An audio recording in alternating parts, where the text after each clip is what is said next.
1500 producteurs de maïs ivoiriens bénéficieront d'un financement de 150 millions de francs CFA de Proparco, une institution financière de développement française. Il s'agit d'un projet permettant la facilitation de l'accès au financement, aux semences, aux engrais et aux produits phytosanitaires. À cela s'ajoute un protocole d'accompagnement technique précis permettant d'améliorer significativement le rendement des plantations de maïs. À l'instar des autres cultures ouvrières, le maïs souffre terriblement d'un manque d'accès au financement de ses acteurs. Et la crise de la Covid-19, couplée à la crise de sol ukrainienne qui a entraîné un enrichissement assez important du coût des intrants, fait qu'aujourd'hui les producteurs de maïs ont un accès difficile pour avoir les intrants qu'il faut. Et donc ce financement-là arrive à point nommé pour donner une bouffée de soulagement pour les acteurs. Et l'importance même de ce financement-là réside par le fait que ça passe par une microfinance.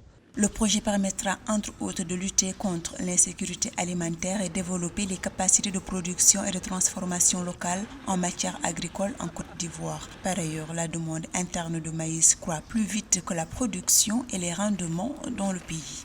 La facilitation de l'accès au financement pour ces agriculteurs passe principalement par l'amélioration du conseil agricole, de sorte à pouvoir doter les producteurs de maïs de nouvelles technologies de production, de nouvelles itinéraires techniques adaptées aux conditions climatiques au jour d'aujourd'hui. Également de pouvoir faciliter l'accès aux semences améliorées pour leur permettre d'avoir un meilleur rendement. À côté de cela, il va falloir travailler efficacement sur l'organisation des acteurs, sur la mise en place de coopératives dynamiques, de sorte à pouvoir réduire les risques de non-remboursement des crédits financiers pris par les producteurs.